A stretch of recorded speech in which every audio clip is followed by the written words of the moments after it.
Hello, আজকে একটা বিশেষ দরকারের কথা বলতে আসছি। মনের মধ্যে কষ্ট আছে, খুশিও আছে, আর আমার তাইদের লাগি ভালোবাসাও আছে।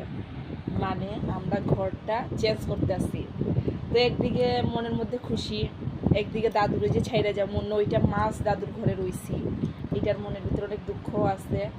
হের আর আমার দুজনকে রেখে আমরা এই বাড়ির মধ্যে আদর এতটুক পাইছি যে নাতির আমারে কইতো বা ভাই আমারেও কইতো, হেরও ভাই ডাকতো, নাতি ডাকতো।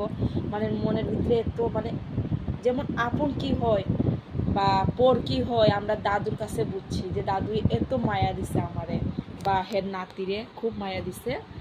আর এটা তো আমার বোন জানোই, মানে এটাই খুশি, বুইনও আইসে খুশি, আর ঘরটাও চেঞ্জ করবো খুশি আছি। তারপরে দাদুরে যে ছাইরে যাইতেছি, দিদারে বা বুইন মাসি সবাইরে ছাইরে যাইতেছি, অনেক খারাপ লাগতেছে। কি করবো, এক জায়গা থাইকেও তো হয় না না। কালকে থেকে তো দাদুর লোকে বইয়ে চা খাইতে পারতাম না, তো আমিও চা খাইতেছি, দাদুও চা খাইতেছে। দেখো